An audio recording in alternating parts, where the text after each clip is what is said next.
But on the topic of Tuchel, then obviously the start has been successful, for want of a better term, and one of the things that I think was, I mean, this is purely speculation. I wouldn't have any sort of knowledge on this whatsoever, but I think perhaps one of the reasons why Tuchel was brought in would be to sort of get the best out of that, that big summer investment, 120 odd million on Timo Werner and Kai Havertz, that perhaps wasn't ticking to the the level that was expected of them under Lampard. I mean, there's still been a bit of stuttering with Havertz, but how have you sort of assessed his first 6-8 months as a Chelsea player? Well, I think he had a slow start, but there are reasons for that.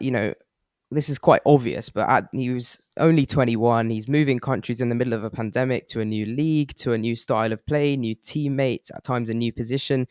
I think it would have been perfectly acceptable at the start of the season to have said that we weren't going to see the best of Kai Havertz in a Chelsea shirt until next season, to allow him that time to adapt. Particularly, we've seen lots of players coming over from the Bundesliga to the Premier League. They do need that sort of adaptation time, especially a young player. But what Tuchel's done, there's the narrative in the press that, Tuchel's German, Kai Havertz is German, and, he's unlocked him as such. I don't think that's quite the case, but I don't know how many people realize this, but what Tuchel has actually done is he just gave Havertz a break. He seems to have seen that he was struggling. He wasn't struggling, but he wasn't, playing his best football, and he essentially just left him out of the team for a while. It was vaguely reported that he was injured, but there was never really any clarification on what that injury was, and I suspect that there was never such a thing. He played 90 minutes in Tuchel's first game. He was actually one of the brightest players, and he nearly scored the winner from a corner, which was the last kick of the game, actually, I think. But I think he played 10 minutes off the bench in the next game against Burnley before going 5 games completely out of the squad and 8 games without a start before that game against Everton, where he played as a number 9 and he looked really promising. And that's where this sort of narrative that I'm talking about started.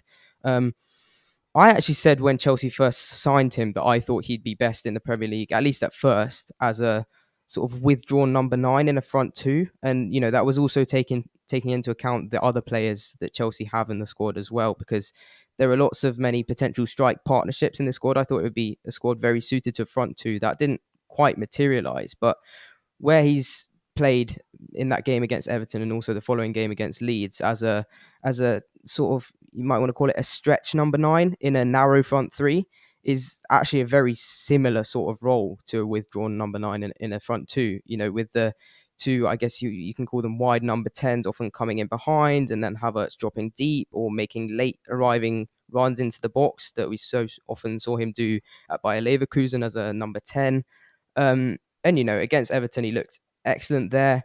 But he played as a number 10 on the left-hand side, in fact, against Atletico Madrid in the Champions League. And he was absolutely brilliant as well.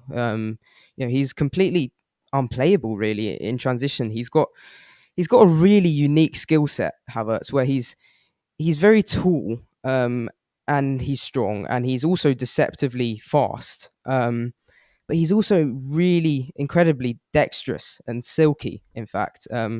He's somewhat, particularly from a Chelsea fan perspective, somewhat reminiscent of Ruben Loftus-Cheek in that.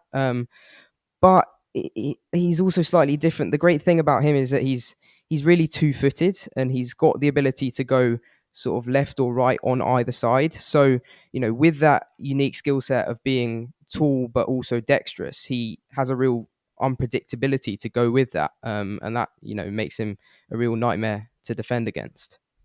Yeah, certainly. I think I agree with what you're saying in terms of him being, very good in transition. Obviously, that was something that we saw, massively at Bayer Leverkusen, and I do agree with what you're saying about him being deceptively quick. When you think of Kai Havertz, you don't immediately think, oh yeah, he's got great pace, great speed. But when you're that tall and you're that sort of dexterous, as you say, and effective at moving the ball really quickly, then yeah, you may. I mean, obviously, you don't look as quick as a sort of a 5'4" tricky winger, but you're effectively covering more ground at a faster pace. So yeah, I mean, if we're talking about it that way, then yeah, certainly.